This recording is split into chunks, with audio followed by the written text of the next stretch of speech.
Now we solve the same question using another method. However, in this method, our assumptions will be slightly different. But the ultimate aim is to show that even while having slightly different assumptions, the final result which we get is nearly the same. So the assumptions are as follows. Let the number of spherical shells be capital N. Also, the distance between each shell should be small r.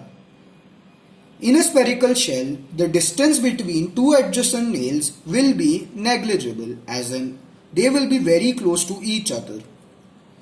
Also, like in the previous method, gravity is present and it acts towards the center of the sphere.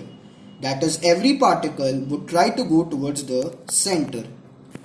So let this be our particle originally at the surface of the outermost sphere. We assume that it can move along the cone as shown, where the angle theta lies between 0 and pi by 3.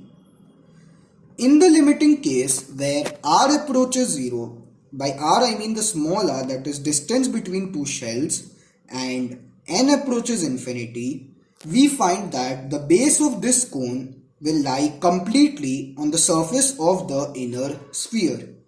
That is, from this point, the particle will reach another point on the surface of this sphere. The diagram can be shown as follows. For the inner sphere, in the cone we have this. This is equal to r, which is the distance between two concentric spheres, and the angle is theta.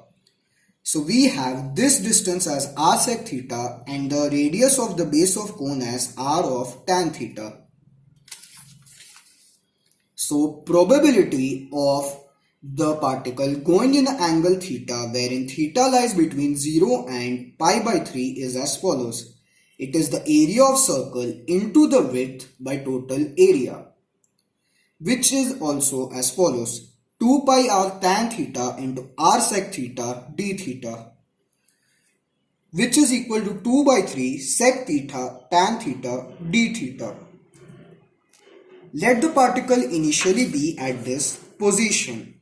Its total displacement would be summation I equal to 1 to n r sec theta I, where theta I represents the different angle theta for the different displacements at different points of time.